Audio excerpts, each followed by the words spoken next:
Hello friends, welcome to the another session of ePathshala. My name is Dr. Monica Soni and I am working as an assistant professor in GGDST College, Sector 32, Chandigarh. Today's module is module number 15 and the name of the module is M.N. Roy and Radical Humanism. The objective of this module is to understand the radical humanism theory of M.N. Roy and what was the evolution of his being, his journey from being an orthodox communist to radical humanism. M.N. Roy, in his early stage of life, he was a radical. He was an orthodox communist, and being an orthodox communist, he was a great critique of nationalism.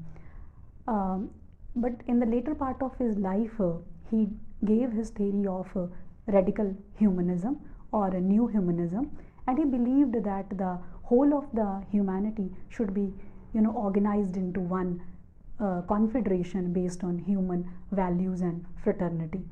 His notion of radical humanism is based on his frustrations, which arose from the Marxian ideology, which he has mentioned like this.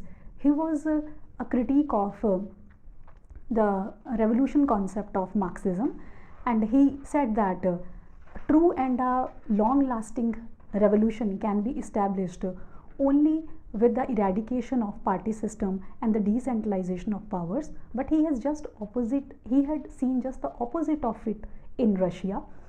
Of course, he further mentions his criticism of the Marxian philosophy, that he was the critique of economic determinism of Marxism, as he regarded it close to the Hindu doctrine of fatalism, and he regarded it as a great obstacle in the way of individual liberty. He was also a critique of Marxian philosophy in the term that the Marxian philosophy laid stress on the idea that the interests of haves and have-nots can never be reconciled. Rather, he thought that that their interests can be reconciled and their interest can be positive and could be responsive, because in capitalism, in its advanced stage, it becomes benevolent. He also criticized the Marxian philosophy on the basis that when the Marxian philosophy attaches class labels to human thinking, whereas he thinks that the human thinking is beyond any kind of such class labels. It is independent of economic or class situations. So he has given his own theory of radical humanism, and on the basis of this theory, he has given some of his philosophical foundations on which his theory is based on. First, he is an ardent believer of materialism, but his theory of materialism is related to the point that this whole world is self-explained and self-contained, and nothing exists outside of this world. His theory is also related to his concept of knowledge. He says that this knowledge emerges with the constant and continuous contact with the outside world, with the engagement of the outside world. He has also rejected the metaphysical dualism. He has given a humanistic approach to the human history, and he regards that human will has been a significant factor in the development of human history. He also rejects the present day parliamentary democracies, as it gives birth to a powerful political elite. He gives his own idea of radical and organized parliamentary democracies, where the village will be treated as a basic unit, and the power structure will be there in a shape of pyramid. This kind of democracy will stress on the economic liberation of the masses. He was also a great supporter of philosophical renaissance, because he treated it as his revolt of a man against God and his agents on this earth. And he believed that a totally new world can be remade by the human efforts. He also stressed on the materialistical ethical values. So we see that M.N. Roy's contribution is immense in the field of radical humanism. I hope, friends, you have found this interactive session as very informative and beneficial for you. M.N. Roy was perhaps the most fascinating radical among the Indian nationalists of his generation. M.N. Roy, who founded the philosophy of radical humanism, was in many ways a unique person. There was a fine blend of romanticism and rationalism in his mental makeup. His practical experience and evolving thought led him through three distinct phases of political life. He started as an ardent nationalist, became an equally ardent communist, and ended as a creatively active radical humanist. Brief biographical sketch of M.N. Roy's life. M.N. Roy, whose real name happened to be Narendranath Bhattacharya, was born in district of 24 Parganas, West Bengal on 21st March 1887.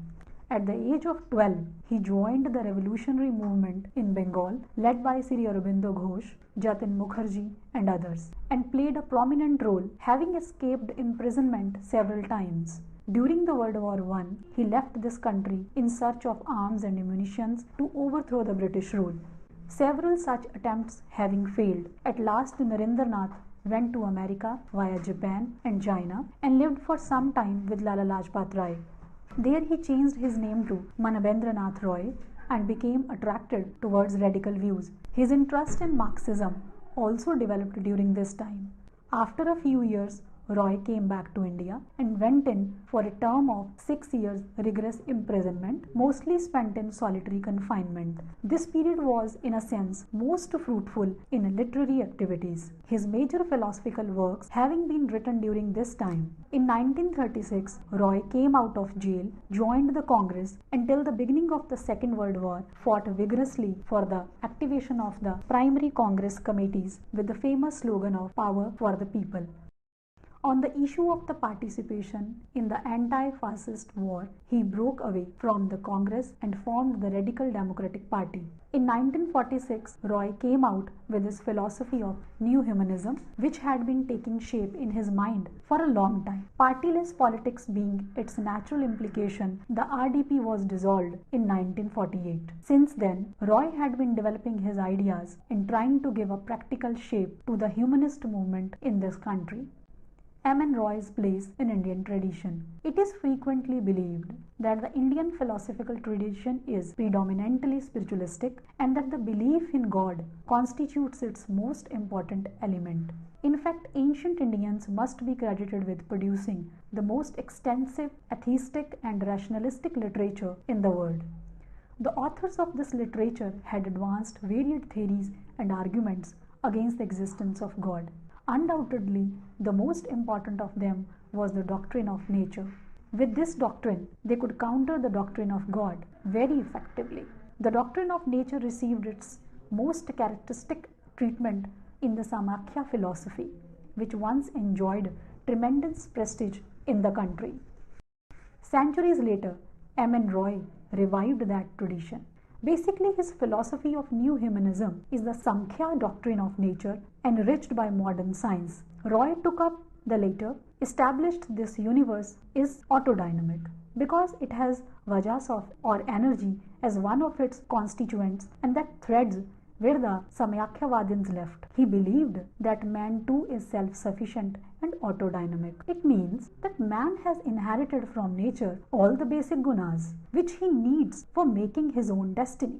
According to Roy, these gunas are 3 in number: urge for freedom, rationality and morality. Humanism. Humanism is derived from the Latin word humanus, meaning a system of thought concerned with human affairs in general. Humanism is an attitude which attracts primary importance to man and his faculties, affairs, and aspirations. Humanism had to pass through a process of development and change.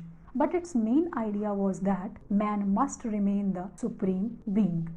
Reason for the evolution of radical humanism from Marxism to radical humanism. The genesis of the concept of new humanism lies in the frustration of Roy with the subtle characteristics of the Marxian philosophy, like its feeble ethical moorings and overemphasis on the economic interpretation of the history. Thus, initially, Roy tried to evolve a radical perspective on humanism, which still had a lot to owe to Marxism. However, dissatisfied even with his radical incarnation, Roy made the final move of propounding a theory rooted in integral scientific humanism, which he called as the new humanism. New because it is humanism enriched, reinforced, and elaborated by scientific knowledge and social experience gained during the centuries of modern civilization. Philosophical foundations of radical humanism. Belief in materialism. M.N. Roy was a thoroughgoing materialist. His philosophy is materialism, and materialism is the only possible philosophy for him. It represents the knowledge of nature, knowledge that is acquired through contemplation, observation, and investigation of the phenomena of nature itself forms its basis. Therefore, his materialism is not the cult of eat, drink, and be merry, as it has been detected by some of its adversaries. Roy's materialism is the only philosophy possible restated with the help of scientific knowledge. Materialism has been the most relevant hypothesis for a philosopher like M.N. Roy to lay the foundations for his rationalistic philosophical thought and fruitful scientific investigation. In Roy's opinion, the basic principle of materialism can be stated in many ways, that the world is self-contained and self-explained. The world exists objectively physical as well as biological. There is nothing beyond and outside it. It being and the becoming are governed by laws inherent in itself. Laws are neither mysterious nor metaphysical nor merely conventional. They are coherent relations of events. Characteristics of materialism.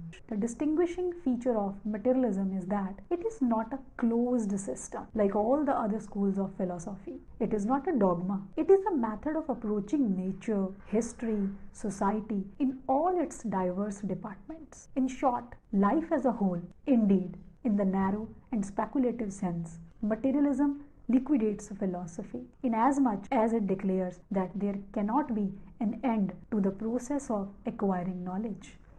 Yet another feature of materialism is that sense perception is the foundation of all knowledge. The implication of this feature is the denial of innate ideas. Consciousness does not exist independent of external objects, but when it is asserted and more clearly by modern sensationalism, as was done by sophism, the formed ground of materialism is abandoned. So the starting point of materialism is the acceptance of the objective reality of things.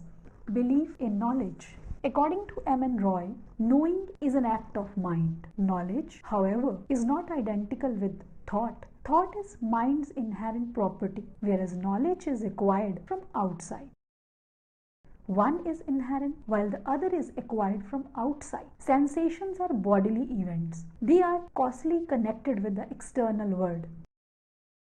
Knowing as well as perception takes place on the plane of direct physical contact. The causal chain is physical, not logical. Therefore, for Roy, all arguments of the subjectivity are irrelevant. The other link is similar to the causal connection between events in relation between sensations and their external causes. It is governed by physical laws.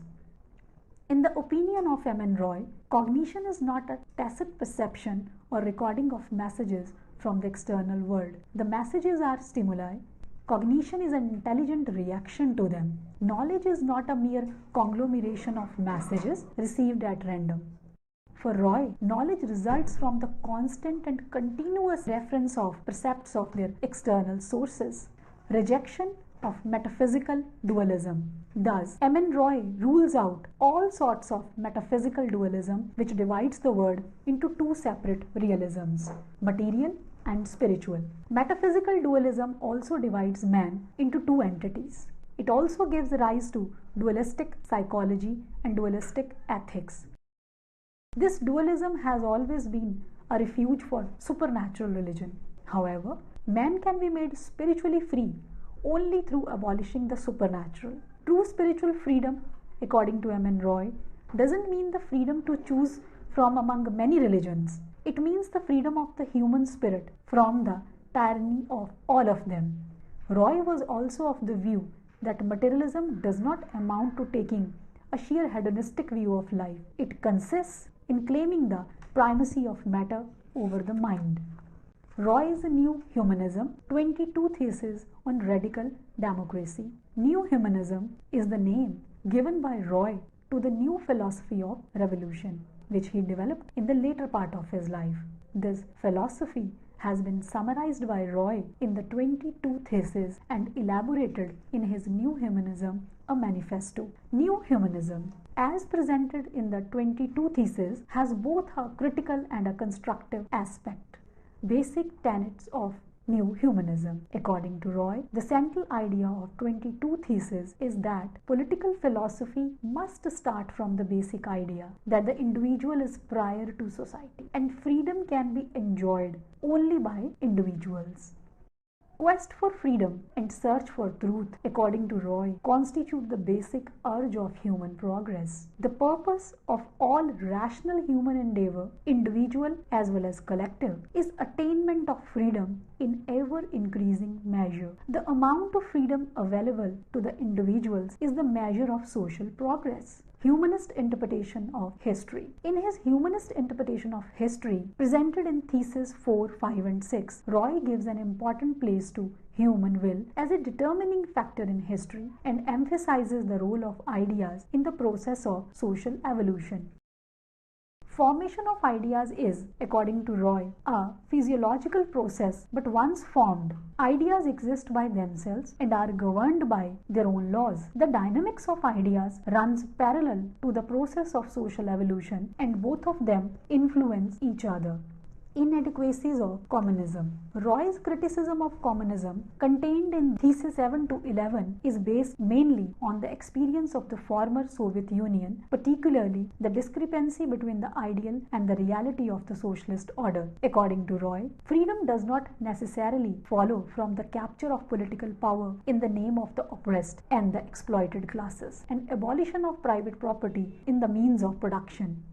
For creating a new world of freedom, revolution must go beyond an economic reorganization of society. The Marxian doctrine of state, according to which the state is an instrument of exploitation of one class by another, is clearly rejected by Roy. According to Roy, the state is the political organization of society, and its withering away under communism is a utopia which has been exploded by experience. Similarly, Roy rejects the communist doctrine of the dictatorship of the proletariat. Dictatorship of any form, however plausible may be the pretext for it, is, asserts Roy, excluded by the radical humanist perspective of social revolution. Shortcomings of formal parliamentary democracy. Roy has discussed the shortcomings of formal parliamentary democracy in his 12th and 13th Theses. These flaws, according to Roy, are outcome of the delegation of power. Atomized individual citizens are, in Roy's views, powerless for all practical purposes and for most of the time. They have no means to exercise their sovereignty and to wield standing control of the state machinery. To make democracy effective, says Roy, power must always remain vested in the people.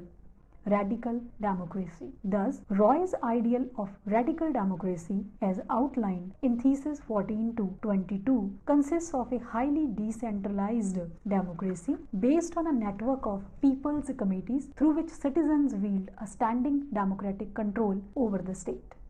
Roy has not ignored the economic aspect of his ideal of radical democracy. He argued that progressive satisfaction of the material necessities is the precondition for the individual members of society unfolding their intellectual and other finer human potentialities. According to him, an economic reorganization which will guarantee a progressively rising standard of living is the foundation of the radical democratic state. Economic liberation of the masses, says Roy, is an essential condition for their advancing towards the goal of freedom.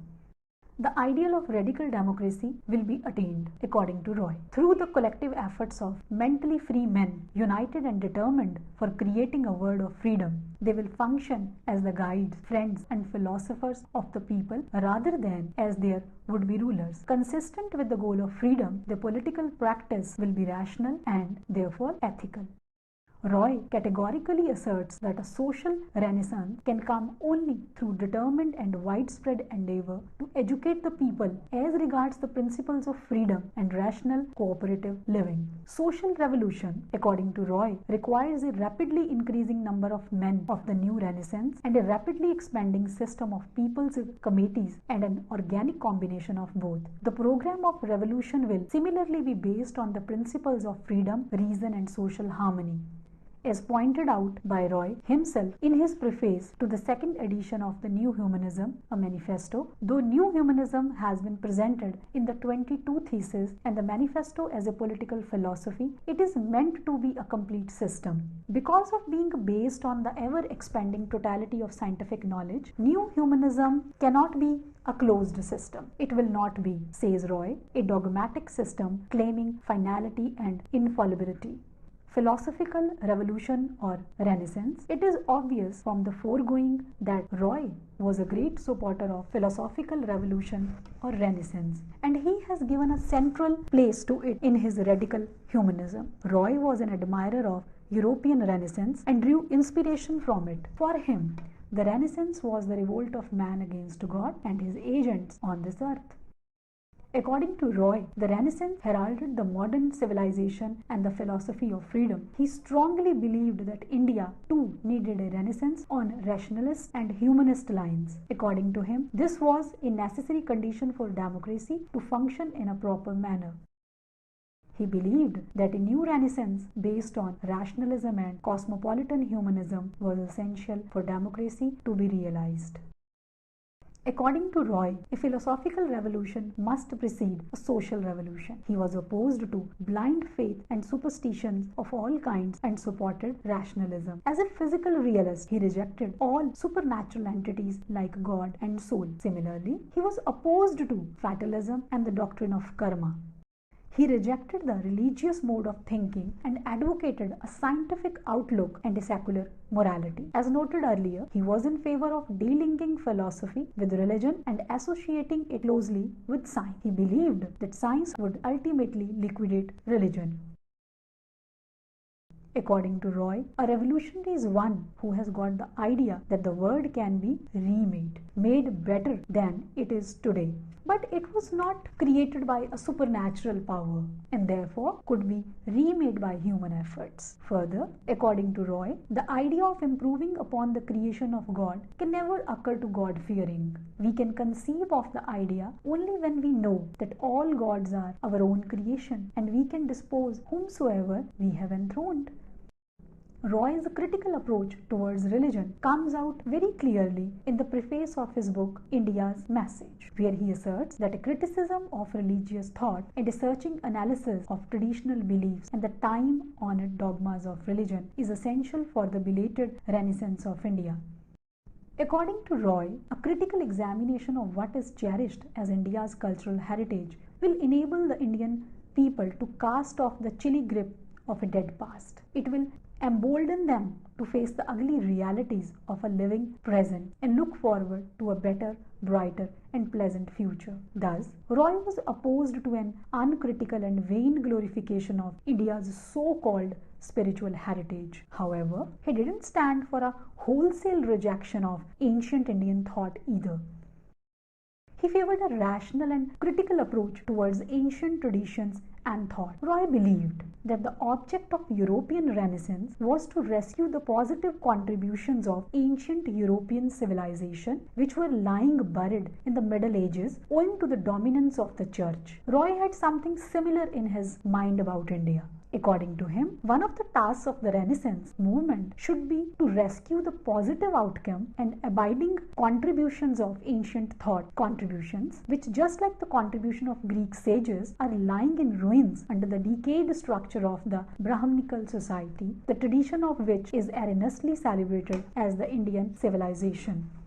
Emphasis on ethics. Roy has given a very important place to ethics in his philosophy. According to Roy, the greatest defect of classical materialism was that its cosmology didn't seem to have any connection with ethics. Roy strongly asserts that if it is not shown that materialist philosophy can accommodate ethics, then human spirit thirsting for freedom will spurn materialism.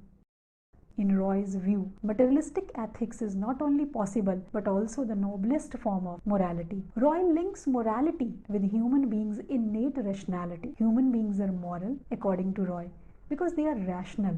In Roy's ethics, freedom, which he links with the struggle of existence, is the highest value. Search for truth is a corollary to the quest for freedom. However, Roy is not unique among materialists in emphasizing the importance of ethics in his philosophy. Contrary to popular impression, ancient materialist Epicurus and modern materialist Holbach, for example, accorded an important place to ethics in their philosophies. However, the details of Roy's ethics are somewhat different from these philosophers. In conclusion, we can say the above discussion on the life and times of M.N. Roy reveals the fact that Roy started his ideational journey from Marxism, later dissatisfied with the practice of the Marxian ideology, and basically because of its domination by Russian communists, he left it. On coming back to India, dissatisfied with his association with Indian National Congress, he organized his own political party, Radical Democratic Party, and ultimately founded a new movement called New Humanism. Thus, it would be wrong to conclude that the ideational journey was journey from Marxism to New Humanism. In the conclusion, we can say that his criticism of a modern parliamentary democratic system is very much valid when he says that the real parliamentary democracy is direct and it is never representative. Secondly, we can say when he says that it's the human will that is the significant force in the evolution of human history is also a very fantastic idea. But there is one other point that can be discussed here, that when Roy says that partyless democracy should be established, how democracy can function without the political parties is a question. And of course, is another point of decentralization of powers, which is very much important. Thank you.